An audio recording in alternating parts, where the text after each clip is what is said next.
जम्मू कश्मीर की सीएम महबूबा मुफ्ती ने आतंकवादी बुरहान वानी के एनकाउंटर पर सहानुभूति बटोरने की कोशिश की है। पीडीपी के स्थापना दिवस के मौके पर महबूबा ने कहा कि सुरक्षा बलों को मालूम नहीं था कि मुठभेड़ वाली जगह पर बुरहान भी मौजूद था। जो मैंने पुलिस से बात की, आर्मी से बात की, उनका ये कहना है कि हमें ये मालूम था 3 मिलिटेंट वहाँ है, पर ये मालूम नहीं था कौन कौन है वहाँ पर। इसलिए मैं उनकी बात पे क्या कह सकती हूँ। महबूबा ने यह भी कहा कि कश्मीरी भड़काने वाले लोगों से सावधान रहें और किसी के बहकावे में न आए। उन्होंने कहा कि कश्मीर में हुई हिंसा में जो बच्चे मारे गए हैं, उनकी कुर्बानी बेकार नहीं जाएगी। मगर इन लोगों की, इन बच्चों की, ये जो मासूम बच्चे थे, इनकी जो कुर्बानी है वो रायगा नहीं होनी चाहिए। गृह मंत्री राजनाथ सिंह 3 अगस्त को शुरू हो रहे सार्क देशों के गृह मंत्रियों की बैठक में हिस्सा लेने के लिए पाकिस्तान जाएंगे। इस्लामाबाद में होने वाली इस मीटिंग में राजनाथ आतंकवाद का मुद्दा उठा सकते हैं और कुपवाड़ा में जिंदा पकड़े गए पाकिस्तानी आतंकी सैफुल्ला पर डोजियर दे सकते हैं। गृह मंत्री जी सारे घटनाक्रम पर नजर रखते हैं, उनके पास हर प्रकार का संज्ञान रहता है, हर प्रकार की इनपुट्स उपलब्ध रहती है। 3 और 4 अगस्त को 2 दिन के पाकिस्तान दौरे पर राजनाथ की नवाज सरकार के वरिष्ठ मंत्रियों से भी मुलाकात हो सकती है। पठानकोट आतंकी हमले और कश्मीर हिंसा के बीच मोदी सरकार के किसी मंत्री का यह पहला पाकिस्तान दौरा है। हिमालय के जंगलों में उत्तराखंड सरकार संजीवनी बूटी की खोज करने वाली है। हरीश रावत सरकार ने इसके लिए आयुष विभाग की कमेटी बनाई है, जो चमोली जिले के द्रोणागिरी रेंज में इस बूटी की खोज करेगी। इसके रिसर्च पैनल में आयुर्वेद के 4 जानकारों को शामिल किया गया है, जो अगले महीने काम शुरू करेंगे और इसके बाद रिपोर्ट सौंपेंगे। इसमें बहुत पहले से काम हो रहा है और वैसे तो यहाँ कई दुर्लभ जड़ी बूटियाँ हैं, हम उनको संरक्षित, बल्कि पहली बार उत्तराखंड में संगठित तरीके से जड़ी बूटी की नर्सरी उगाई जा रही है। आयुर्वेद के मुताबिक संजीवनी बूटी बेहोशी दूर करती है। ये भी माना जाता है कि संजीवनी से ब्रेन डेड एक्टिव हो जाता है। संजीवनी बूटी में 40 तरह के केमिकल पाए जाते हैं, जो कई बीमारियों को दूर कर सकते हैं। हमने भी एक कार्यदल प्रस्तावित किया है शासन को, उसके अनुमोदन के बाद वो कार्यदल अपना कार्य प्रारंभ करेगा, जिसमें कि उसकी पहचान करना, उस पर शोध करना, ऐसे इसी दिशा में हम लोग आगे बढ़ेंगे। दालों की कीमतों पर सरकार ने भरोसा दिया है कि जल्द ही कीमतें नीचे आ जाएंगी। केंद्र सरकार ने इस जिम्मेदारी में राज्य सरकारों को भी साथ देने को कहा है। इससे पहले महंगाई के मुद्दे पर गुरुवार को कांग्रेस उपाध्यक्ष राहुल गांधी ने मोदी सरकार की नीतियों पर सवाल उठाए। राहुल ने आरोप लगाया कि सरकार महंगाई को काबू करने में नाकाम रही है। राहुल ने सरकार से महंगाई कम करने की तारीख बताने को कहा है।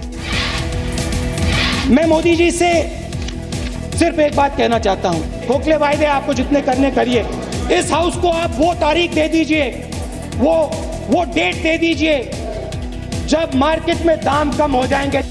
राहुल को जवाब देते हुए वित्त मंत्री अरुण जेटली ने कहा कि मॉनसून से पहले महंगाई बढ़ना आम बात है। जेटली ने दावा किया कि सरकार ने महंगाई पर लगाम लगाने के लिए कई कदम उठाए हैं। लगातार 3 महीने टमाटर माइनस की रेंज में जा रहा था, अब प्री मानसून सीजन में बढ़ने लगा, मानसून की फसल आएगी फिर आप देखना। हालांकि संसद से बाहर आने के बाद भी राहुल ने कहा कि वित्त मंत्री ने उनके सवालों का जवाब नहीं दिया।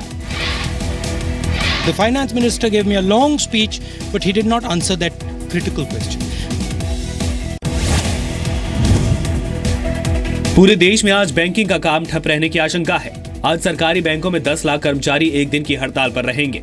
बैंकिंग क्षेत्र में सुधार और स्टेट बैंक ऑफ इंडिया में दूसरे बैंकों के विलय के विरोध में हड़ताल बुलाई गई है। सरकारी बैंकों के कर्मचारियों की संस्था United forum of bank union ने दावा किया है कि सभी 9 यूनियन के 10 लाख कर्मचारी हड़ताल में शामिल होंगे। गाजियाबाद में 9वीं क्लास की स्टूडेंट प्रियांशी को आत्महत्या के लिए उकसाने के आरोप में प्रिंसिपल समेत 4 टीचर्स को गिरफ्तार किया गया है। जी न्यूज पर प्रियांशी के पिता ने आरोपियों पर सख्त कार्रवाई की अपील की।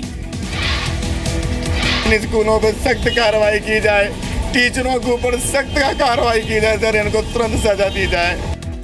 आरोप है कि डीएम पब्लिक स्कूल की प्रिंसिपल दूसरे शिक्षकों के साथ फीस वसूली के लिए प्रियांशी के घर पहुंची और उन लोगों ने प्रियांशी के पिता के साथ बदसलूकी और मारपीट की।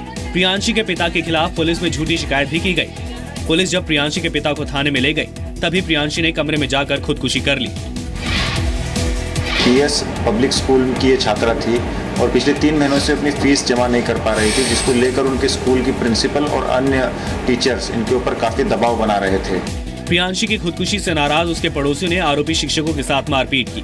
हादसे के बाद से स्कूल के दरवाजे पर 1 अगस्त तक बंद होने का नोटिस लगा दिया गया है। दिल्ली में बीती रात एक सड़क हादसे में 2 लोगों की मौत हो गई, जबकि एक व्यक्ति गंभीर रूप से घायल हो गया। हादसा अलीपुर इलाके में उस वक्त हुआ जब एक तेज रफ्तार ट्रक ने एक बाइक को टक्कर मार दी। बाइक पर 3 लोग सवार थे, जिसमें से 2 की मौके पर ही मौत हो गई। तीसरे व्यक्ति को अस्पताल में भर्ती कराया गया है, जहां उसकी हालत गंभीर बताई जा रही है। घटना के बाद से ट्रक ड्राइवर ट्रक सहित फरार हो गया है।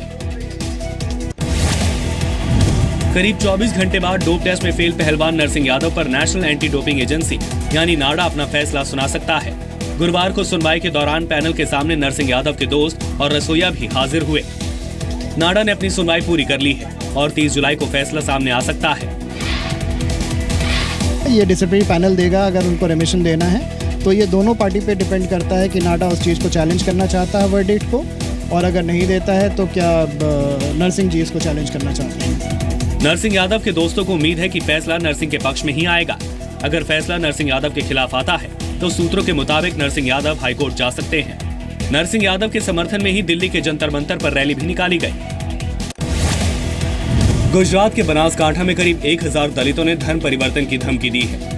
ऊना में दलितों के साथ हुई मारपीट के बाद दलितों ने बौद्ध धर्म अपनाने की बात की है। दलितों का आरोप है कि उनके साथ बराबरी का बर्ताव नहीं किया जाता है।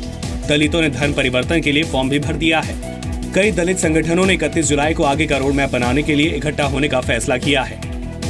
Gujarat freedom of religion act के मुताबिक धर्म परिवर्तन के लिए जिला कलेक्टर से फॉर्म भरकर इजाजत लेना जरूरी है।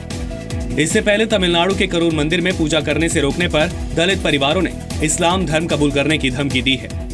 करीब 250 दलित परिवार प्रशासन के पास अपना वोटर कार्ड और आधार कार्ड वापस करने भी पहुंच गए। प्रधानमंत्री नरेंद्र मोदी ने नीति आयोग से कहा है कि वो 15 साल के लिए नहीं बल्कि पूरी शताब्दी के लिए विजन डॉक्यूमेंट बनाए। पीएम ने करीब 2 घंटे तक नीति आयोग की बैठक में भाग लिया। इस दौरान आयोग ने अपने 1.5 साल के कामकाज का प्रेजेंटेशन दिया। पीएम ने कहा कि देश के विकास के लिए केंद्र और राज्य को मिलकर काम करना होगा। उन्होंने ये भी कहा कि मैं जो है प्रयोग करने वाला इंसान हूँ और मुझ में प्रयोग करने की हिम्मत है।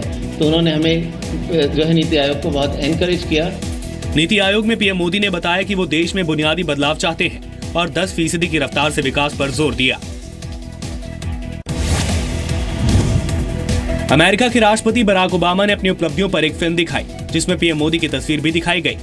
डेमोक्रेटिक नेशनल कन्वेंशन में ओबामा के भाषण से पहले एक शॉर्ट फिल्म दिखाई गई, जिसमें मोदी और ओबामा की मुलाकात की एक फोटो दिखाई गई। इस तस्वीर में बराक ओबामा पीएम मोदी से कुछ कहते हुए दिख रहे हैं। वीडियो में क्लाइमेट चेंज पर हुए ऐतिहासिक एग्रीमेंट का जिक्र किया गया है।